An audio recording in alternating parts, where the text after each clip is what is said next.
Newsweek's 4th Annual Limited Leadership Conference. We'll just start with the general one first. It's been an unbelievable year in politics.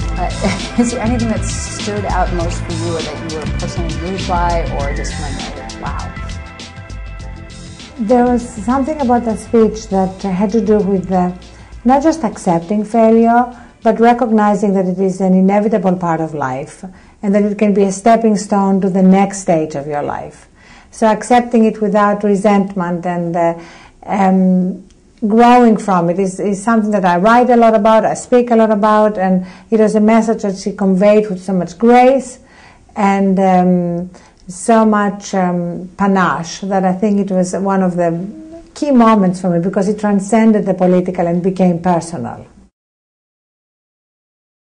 One of the smaller but very distinctly different ways that I think men and women approach work is the fact that men often pride themselves on not needing any sleep. Have you noticed how many men will tell you, I only slept for 4 hours last night, and you look at them and you say, you would be so much more interested if you had slept for 5, but you don't say that.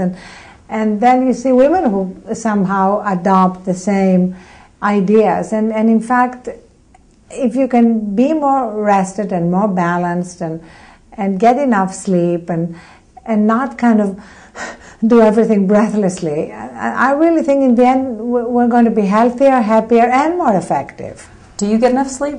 I'm really working on it, but for me it had to be a real turning point in my life when I fainted from exhaustion and hit my combination of exhaustion and low blood pressure, and hit my head on my desk and broke my cheekbone. When was this? That was a year ago. In fact, when I spoke at this lunch a year ago, I told the story because I was still not entirely healed. I had 5 stitches on my eye, and it was really a moment of such a rude awakening about my life and what I was doing, that since then I have made it a priority to get enough sleep, exercise, do yoga, I meditate, and bring more balance in my life. And we're doing it at the Huffington Post too. We've created a section called Living, and we have a feature there called Unplug and Recharge.